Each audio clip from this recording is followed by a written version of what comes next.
साथियों नमस्कार। B Joy के ऑनलाइन प्लेटफॉर्म पर आपका फिर से स्वागत है। साथियों पिछली कक्षा में हमने वर्णमाला को पढ़ा था। वर्णमाला के कितने रूप होते हैं, कौन कौन से वर्णमाला होते हैं, ये सब के बारे में हम लोगों ने पढ़ लिया था। आज हम लोगों ने वर्ण भेद पढ़ने के लिए कहा था, तो आज की क्लास में हम वर्ण भेद को पढ़ेंगे। वर्ण भेद का जैसे कि मैंने ये पहले से डायग्राम बना रखा है, फ्लो चार्ट, आप लोग भी इसको बना लीजिए।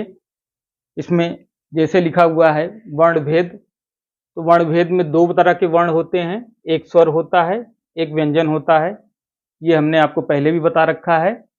अब स्वर में ह्रस्व स्वर होता है, दीर्घ स्वर होता है, क्लुप्त स्वर होता है। व्यंजन में भी स्पर्श स्वर, अंतस्थ स्वर, ऊष्म स्वर। ठीक है, तो इसको आप लोग बना लीजिए। उसके बाद हम लोग स्वर को शुरू करते हैं। ठीक है, इसको बना लें या स्क्रीनशॉट ले लें। फिर उसके बाद हम लोग हेडिंग बनाते हैं स्वर। ठीक है, स्वर। तो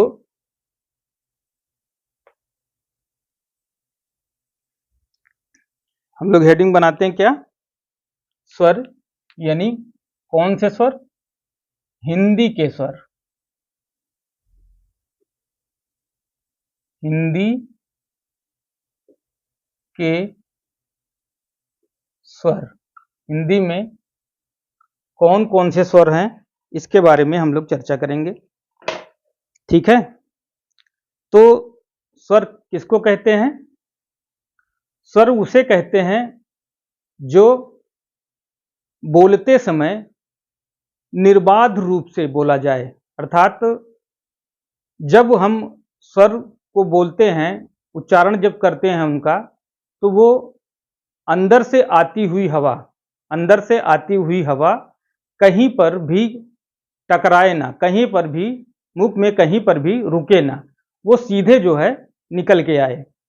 ठीक है, स्वर वर्णों में यही होता है कि वह हवा आबाद रूप से निकलती है बाहर उसमें। और दूसरी चीज ये होती है कि स्वरों में किसी और वर्णों की सहायता नहीं ली जाती। ठीक है, जैसे व्यंजन है, तो व्यंजन बिना स्वर के नहीं रह सकते, लेकिन स्वर है तो स्वर में किसी और वर्ण की सहायता नहीं ली जाती।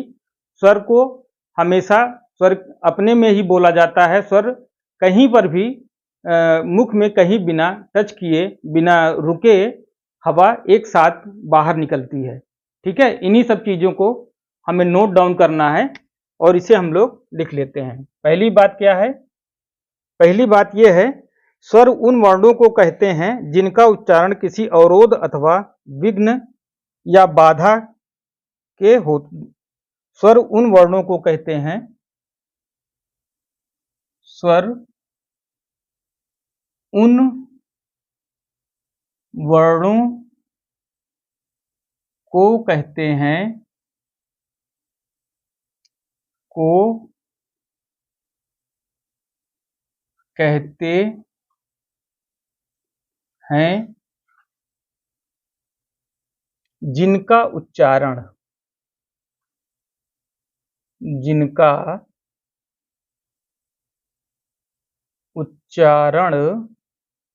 जिनका उच्चारण बिना किसी अवरोध के होता है। बिना किसी अवरोध के होता है। अवरोध के होता है। हम स्वर के बारे में पढ़ रहे हैं, स्वर के बारे में पढ़ रहे हैं। ठीक है, स्वर उन वर्णों को कहते हैं जिनका उच्चारण बिना किसी अवरोध के होता है। उच्चारण मतलब बोलते समय किसी तरह का कोई भी अवरोध हमारे स्वर ग्रंथियों या मुंह में नहीं होता है। मुख में कहीं भी किसी भी प्रकार का कोई अवरोध नहीं आता है। वहां पर हम लोग क्या करते हैं, उन वर्णों को हम लोग क्या कहते हैं? स्वर कहते हैं। दूसरा चीज हमने बताया था, स्वरों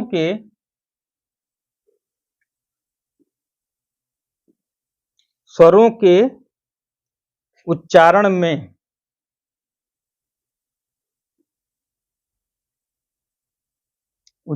में किसी दूसरे वर्ण की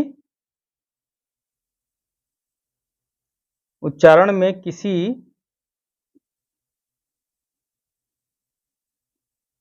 दूसरे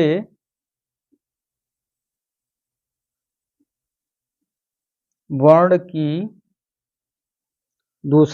की सहायता नहीं ली जाती।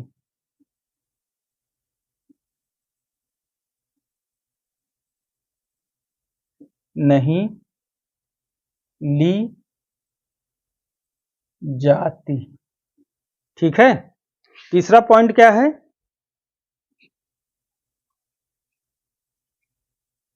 तीसरा पॉइंट क्या है?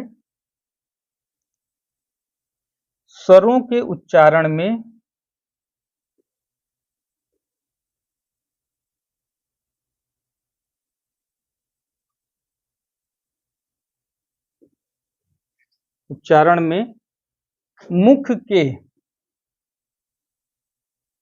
मुख के भीतर से या अंदर से, भीतर से आती हुई हवा या वायु, आती हुई हवा निर्बाध रूप से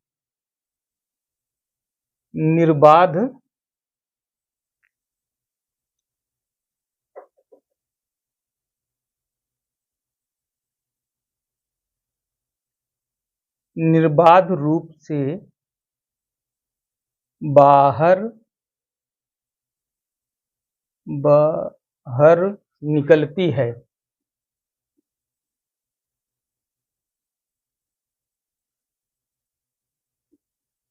ठीक, ये हो गए 3 पॉइंट जो यह बताते हैं कि स्वर के क्या गुण होते हैं। ठीक है। स्वर उन वर्णों को कहते हैं जिनका उच्चारण बिना किसी अवरोध के होता है। ठीक है। स्वरों के उच्चारण में किसी दूसरे वर्ण की सहायता नहीं ली जाती। स्वरों के उच्चारण में मुख के भीतर से आती हुई हवा निर्बाध यानी बिना बाधा के, ठीक, निर्बाध रूप से बाहर निकलती है, किसी प्रकार की कोई बाधा नहीं होती। ठीक है।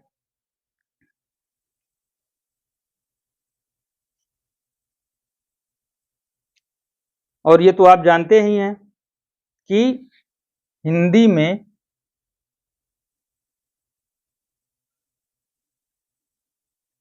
में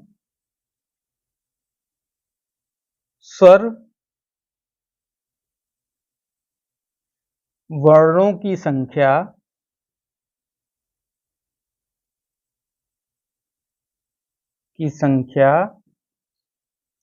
कितनी होती है? 11 होती है।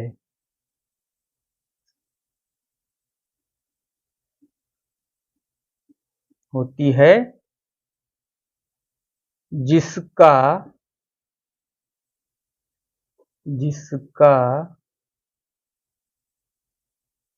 वर्गीकरण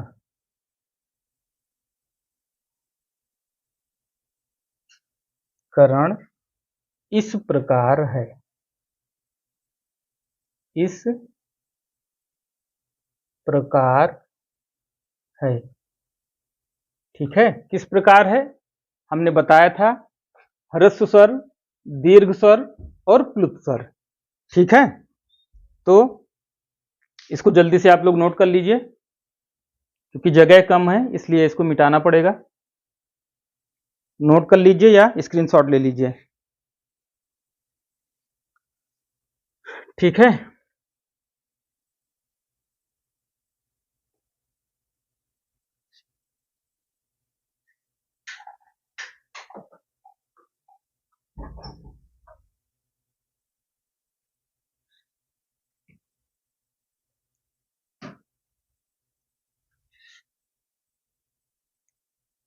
हिंदी के स्वरों का वर्गीकरण कैसे है?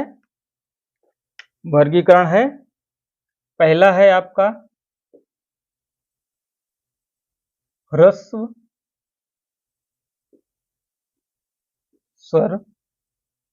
ह्रस्व स्वर में कौन कौन से आते हैं? ह्रस्व स्वर में आएगा अ, ई, उ। कौन कौन से आएंगे? आ, ई, उ और री। री, ठीक है। उसके बाद दीर्घ स्वर में, ह्रस्व स्वर का मतलब जिसमें बोलने में आपको कम समय लगता है या एक मात्रा का समय लगता है, इसलिए हम लोग इसको एक मात्रिक भी बोलते हैं। एक मात्रिक, एक मात्रिक, इसे हम लोग क्या बोलते हैं? एक मात्रिक बोलते हैं।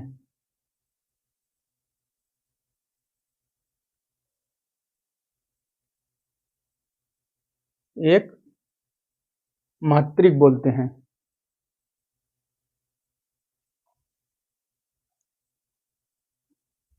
ह्रस्व स्वर, इसे क्या बोलते हैं? एक मात्रिक। मात्रिक में थोड़ा कंफ्यूजन हो गया था, तो हाँ, एक,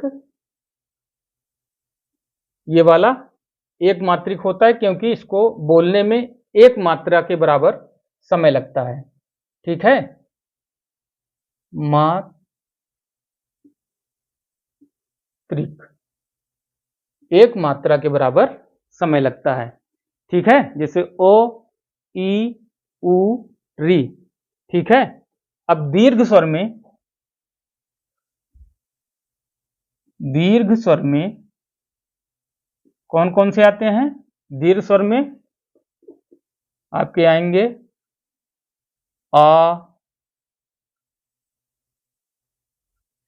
ई, आ, ई और उ। ये, इसको हम लोग क्या बोलते हैं? द्विमात्रिक। द्विमात्रिक,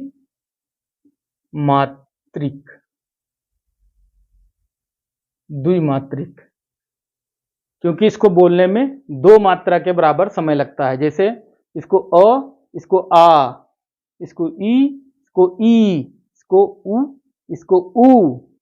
ठीक है, थोड़ा सा ज्यादा समय लगता है इसकी तुलना में। अब तीसरा होता है इसमें प्लुत स्वर। प्लुत स्वर, प्लुत स्वर कौन से होते हैं? प्लुत स्वर, ओ सॉरी, प्लुत नहीं, संयुक्त स्वर। इसमें प्लुत स्वर बाद में आएगा। अगला है संयुक्त स्वर। संयुक्त स्वर, प्लुत स्वर तब आएगा जब हम एक मात्रिक, द्विमात्रिक, त्रिमात्रिक ये पढ़ेंगे, तब वहां पर आएगा प्लुत स्वर। ठीक है, संयुक्त स्वर में आपके आएगा ए, ऐ, ओ, औ। ए, ऐ, ओ, औ। ठीक है, ये है संयुक्त स्वर। अब देख लीजिए इसको फिर से। हिंदी के स्वर हम लोगों ने बाकी चीजें लिखा है, आप लोगों ने नोट डाउन कर लिया होगा। अब इसके वर्गीकरण किया गया है किसका? स्वर का। स्वर को तीन भागों में बांटा गया। ह्रस्व स्वर में अ, ई, उ, री, इसे एक मात्रिक भी बोलते हैं क्योंकि एक मात्रा का समय लगता है बोलने में। दीर्घ स्वर अ, ई, उ, मतलब द्विमात्रा का समय लगता है इसमें। और संयुक्त स्वर, ठीक है, ए, ऐ, ओ, औ। संयुक्त स्वर क्या होते हैं वो हम आगे बात करेंगे। ठीक है, तो ये इतने आप काउंट करना चाहें तो कर लें। 1, 2, 3, 4, 5, 6, 7, 8, 9, 10, 11। टोटल कितने हो गए? 11। क्या स्वर कितने हो गए? 11। और री के बारे में नोट करके लिख लीजिए, नोट करके आप लोग लिख लीजिए कि हिंदी में एक निश्चित सीमा के अंदर, बहुत ज्यादा उपयोग नहीं होता इसका, हिंदी में एक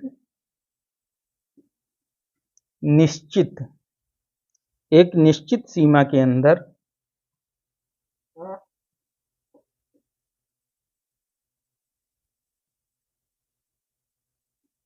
निश्चित सीमा के अंदर, निश्चित सीमा के अंदर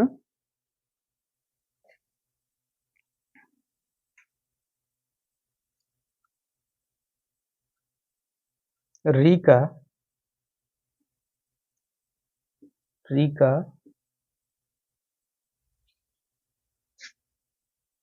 प्रयोग हो रहा है। ठीक है,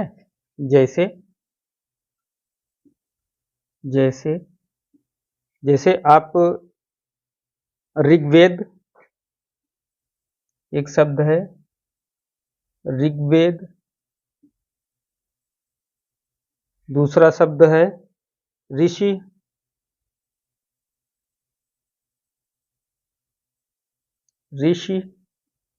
और तीसरा शब्द है ऋण,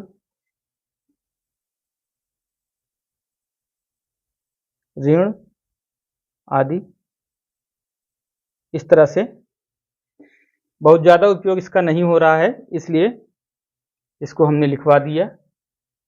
हालांकि इसका कोई विशेष मतलब है नहीं, ज्यादा जरूरी चीजें यही हैं, तो इतना आप लोग नोट कर लीजिए। फिर उसके बाद हम लोग ह्रस्व स्वर के बारे में पढ़ते हैं। आप जल्दी से नोट कर लें, तो ह्रस्व स्वर के बारे में बात करते हैं।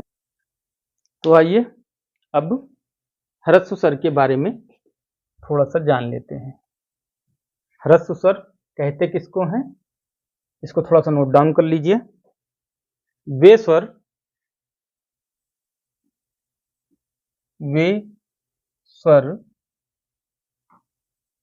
ह्रस्व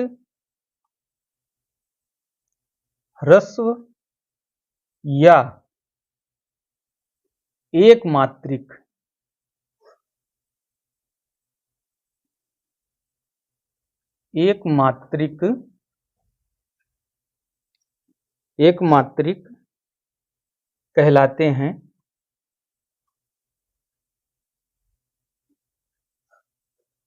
कहलाते हैं। यही हमने वहां बोलने में भी लिखा था, जिनकी उत्पत्ति दूसरे स्वरों से नहीं होती, जिनकी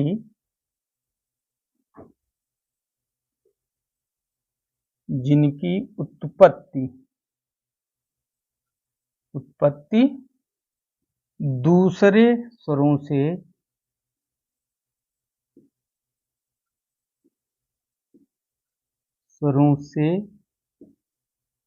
नहीं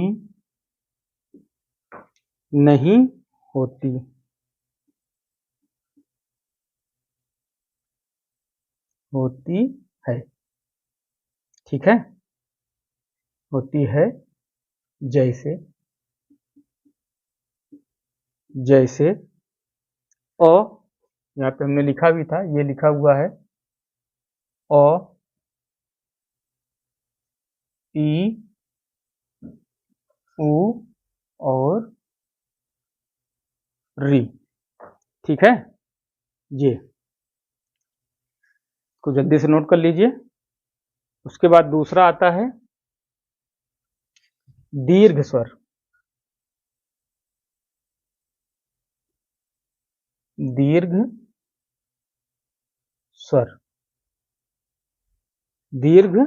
स्वर यहां पर क्या है, किसी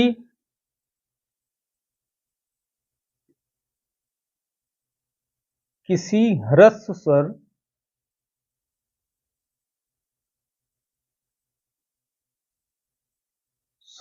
को किसी ह्रस्व स्वर को उसी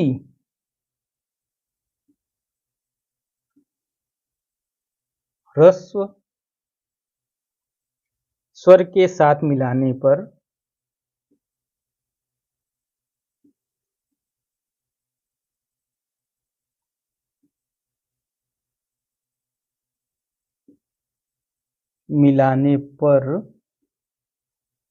उसी ह्रस्व स्वर के साथ मिलाने पर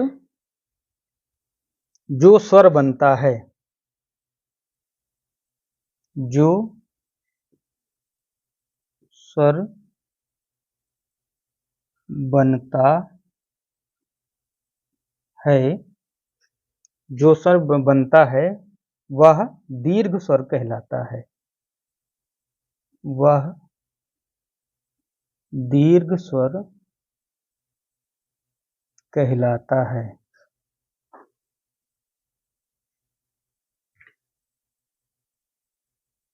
वह दीर्घ स्वर कहलाता है। ठीक है, जैसे आप लोग देखिएगा, क्या नाम से दीर्घ स्वर कौन कौन से होते थे? आपने देखा था अ, ई और उ।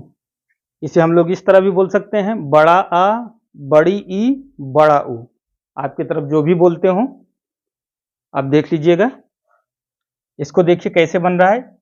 इसमें दो ह्रस्व स्वर, एक अ प्लस अ, ये मिले हुए हैं, तब ये बड़ा अ हो गया है या आ हो गया है। एक मात्रिक, दो मात्रिक का स्वर इसमें आ गया है, तो ये दो मात्रिक भी होते हैं। ठीक है, और ई में क्या क्या है? ई में है ई प्लस ई, और उ में उ प्लस उ। ये मिलकर के बने हैं क्या नाम से दीर्घ स्वर। ठीक है, दीर्घ स्वर बने हैं। अब यहाँ पे हम लोग थोड़ा सा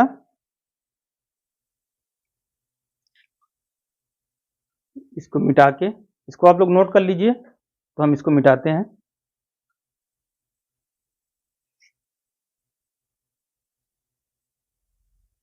उम्मीद है नोट कर लिया होगा। ह्रस्व स्वर हो गया, दीर्घ स्वर हो गया।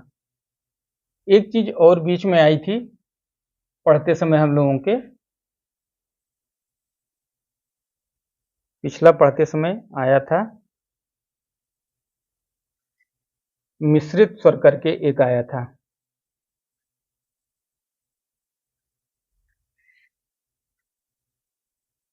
मिश्रित स्वर करके आया था या संयुक्त स्वर करके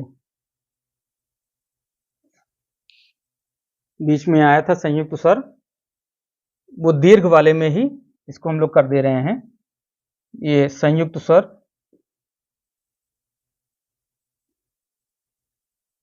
संयुक्त स्वर, ठीक है। संयुक्त स्वर को देख लेते हैं क्या क्या। जैसे ए है, संयुक्त स्वर में क्या था? ए, ऐ, ओ, औ, ये आया था। ठीक है, तो संयुक्त का मतलब दो स्वरों से मिलके बना है, संयुक्त होकर के ये बना है, इसलिए इसे संयुक्त स्वर कहते हैं। संयुक्त स्वर किसके किससे मिलके बना है? इसमें है आपका अ प्लस ई, छोटी वाली ई। ठीक है, तो ये ए बन गया है, और इसमें आ और ये वाला ए मिलके बना है इसलिए अ बन गया है। एक मात्रा का काम ये कर रहा है, एक अ का काम कर रहा है। तो ओ में क्या है? ओ में आ और उ है, ठीक है। ओ और औ। औ में क्या है? औ में अ है प्लस ये वाला ओ। ये हो गया आपके संयुक्त स्वर औ, ठीक है। संयुक्त स्वर इसको हमने बताया था, इनके उच्चारण में दो मात्रा का समय लगता है, इसलिए इन्हें द्विमात्रिक कहते हैं, ठीक है। इसको दीर्घ स्वर को, दीर्घ स्वर को क्या कहा था हमने? उच्चारण में, इनके उच्चारण में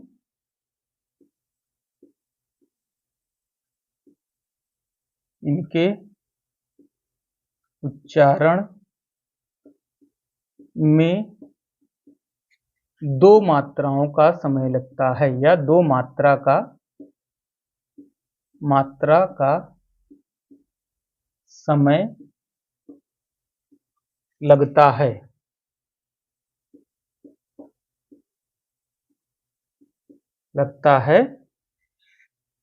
अतः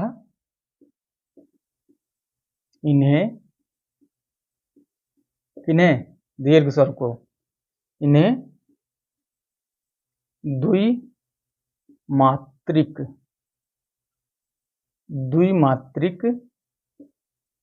स्वर भी कहते हैं।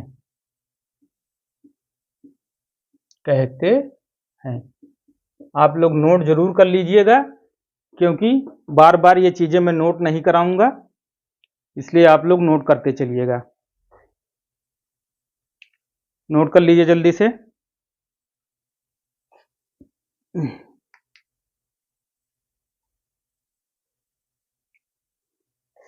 आइए इसके आगे देखते हैं।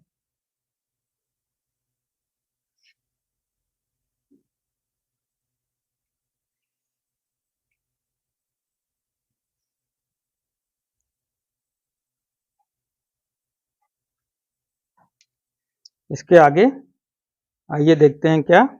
एक शब्द आया था प्लुत स्वर। प्लुत स्वर, प्लुत स्वर किसे कहते हैं? प्लुत स्वर, जिस प्लुत स्वर को हम लोगों ने क्या लिखा था? यहां पर लिखा था त्रिमात्रिक भी, त्रिमात्रिक।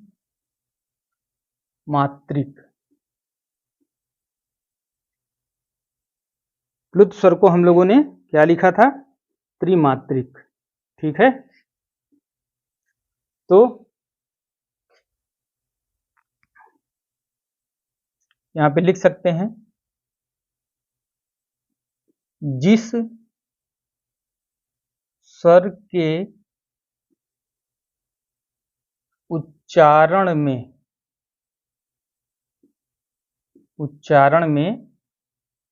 तीन मात्राओं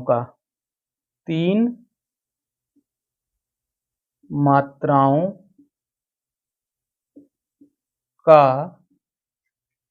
समय लगता है, ठीक है। तीन मात्राओं का समय लगता है, उसे प्लुत स्वर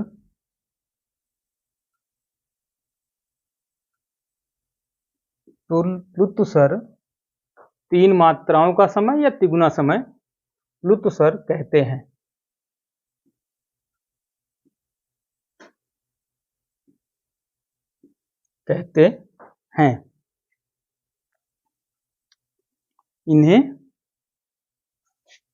इन्हें क्या कहते हैं? इन्हें त्रिमात्रिक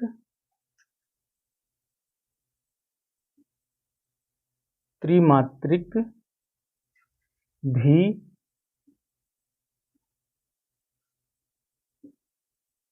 कहते हैं। ठीक है, इन्हें त्रिमात्रिक भी कहते हैं। इसको कहाँ पर इस्तेमाल किया जाता है? इनका उपयोग कहाँ पर होता है? जैसे उदाहरण के लिए, जब कोई चिल्लाता है, जैसे चिल्ला रहा होता है, चिल्लाने में, चिल्लाने में प्रयोग होता है। गाने में, गाने में प्रयोग होता है। रोने में, रोने में, और किसी को दूर से पुकारने में। यह लिख लीजिए, दूर से पुकारने में। ठीक है, दूर से पुकारने में। और आप लोगों ने नाटक जब देखा होगा तो नाटक के संवाद, जब संवाद बोले जाते हैं या डायलॉग बोले जाते हैं तो वहां भी इनका प्रयोग होता है। चिल्लाने में, संवाद में इनका प्रयोग होता है। इनका प्रयोग होता है। ठीक है, जैसे संवाद में, जैसे इसको आप दें, जैसे बाप रे। ठीक है, बाप रे, या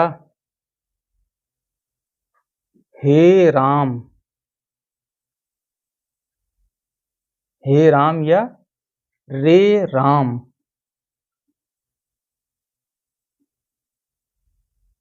इस तरह के जब शब्द यूज होते हैं तब होते हैं।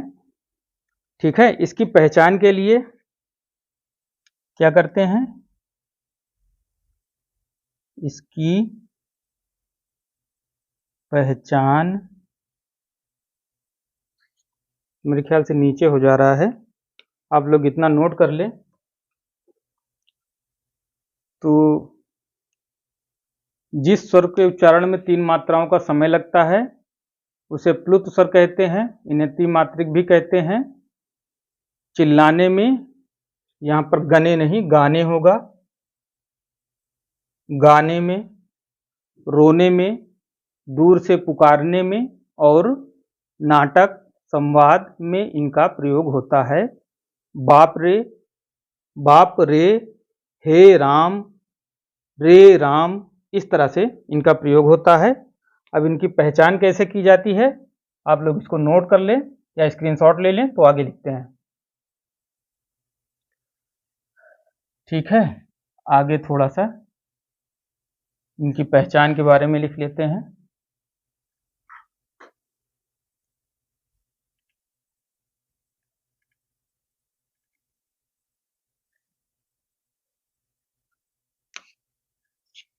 इनकी पहचान के लिए, इनकी पहचान के लिए, इनकी पहचान के लिए दीर्घ स्वर के आगे, दीर्घ स्वर कौन कौन से होते हैं? दीर्घ स्वर के आगे, दीर्घ स्वर के आगे 3, मतलब हिंदी वाला 3, समझ रहे हैं ना? हिंदी वाला 3 कैसे बनता है? ऐसे बनता है, देख लीजिए। 3 अंक लिखने का प्रचलन है। 3 अंक अंक लिखने का प्रचलन है। ठीक है, 3 अंक लिखने का प्रचलन है। कैसे? जैसे ये देखिए, जैसे दीर्घ स्वर कौन सा हो गया? एक आ में ओ की मात्रा ओ। ठीक है, इसी से जब बनेगा, जैसे यहां पर ऐसे और मां, क्या हो गया? ये क्या हो गया? ओम जैसा आवाज निकालते नहीं, ओम, ऐसा, इस तरह से। या फिर लिखते हैं इसको कैसे? राम के बारे में जैसे लिखना हुआ। ठीक है, राम, रा के आगे मात्रा आ, मतलब स्वर, बड़ा की मात्रा। ठीक है, जैसे इसको आप तोड़ेंगे तो कैसे होगा? अगर रा लिखा हुआ है ये, तो र प्लस आ, यही होगा ना। तो ये बड़ा आ, बड़ा आ का मतलब ये दीर्घ स्वर, दीर्घ स्वर के आगे आप लोग ऐसे भी लिखा जाता है, ऐसे ऐसे ऐसे, ये मात्रा का सिंबल होता है। फिर यहाँ पे माँ आप लिख सकते हैं। ठीक है, तो यहाँ पे आप अगर रा लिख देते हैं, रा, तो इस तरह से ये हो जाएगा राम। ठीक है, राम, ओम। ठीक, तो ये हो गए प्लुत स्वर। प्लुत स्वर में जिसमें 3 गुना समय लगे। ह्रस्व में 1 मात्रा का समय, दीर्घ में 2 मात्रा का समय, और प्लुत में 3 मात्रा का समय, मतलब 3 गुना समय। थोड़ा खींच के बोलना होता है। ठीक है, तो उम्मीद है ये समझ गए होंगे आप लोग। इसमें कुछ चीजें हैं, नोट करके आप लोग उसको लिख लीजिए। नोट करके लिख लीजिए। नोट, कुछ चीजें हैं जो एग्जाम में आपसे पूछी जा सकती हैं। जैसे पंडित कामता प्रसाद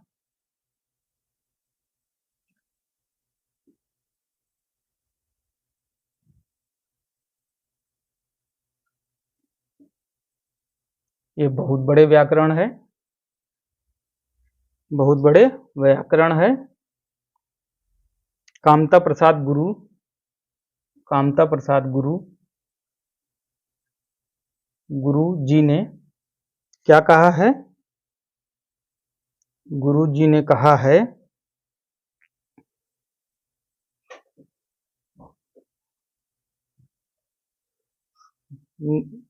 कामता प्रसाद गुरु कितना? गुरु ने क्या किया है? 11 स्वर, 11 स्वर और 11 स्वर और 43 मूल वर्ण स्वीकार किए हैं। वर्ण स्वीकार किए हैं। ये क्वेश्चन आपको स्पेशली इसी तरह से पूछेगा कि पंडित कामता प्रसाद गुरु ने कितने वर्ण स्वीकार किए हैं? स्वीकार किए हैं 11 स्वर और कामता प्रसाद गुरु ने 11 स्वर और 43 मूल वर्ण स्वीकार किए हैं। ठीक है,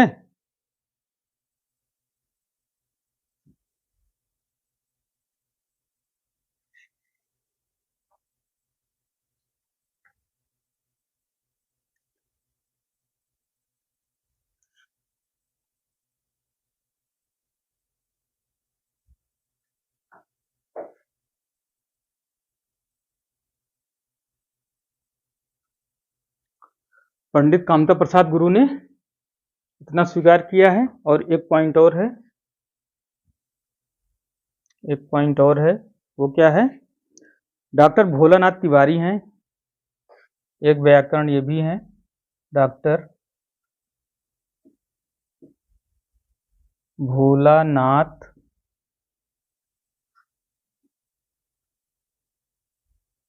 तिवारी, डॉक्टर भोलानाथ तिवारी। देखिए नहीं फिर से गलती हो जाए, नहीं यहाँ पे गुरु की जगह पे गरु हो जाए, गरु बहुत भारी हो जाएगा फिर। डॉक्टर भोलानाथ तिवारी ने क्या कहा है? ये री के पीछे पड़े हुए हैं, ये कह रहे हैं री को स्वरों में स्थान नहीं दिया। किन्होंने? भोलानाथ तिवारी ने री को स्वरों में स्थान नहीं दिया, स्वरों में स्थान नहीं दिया है। क्या किया है? री को स्वरों में स्थान नहीं दिया है, नहीं दिया है। ठीक है, तो स्वाभाविक सी बात है, स्वर कितने हैं जाएंगे? इनके अनुसार स्वरों की संख्या कितनी हो जाएगी?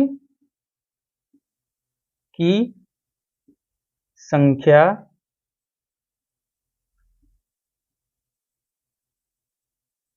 10 होती है।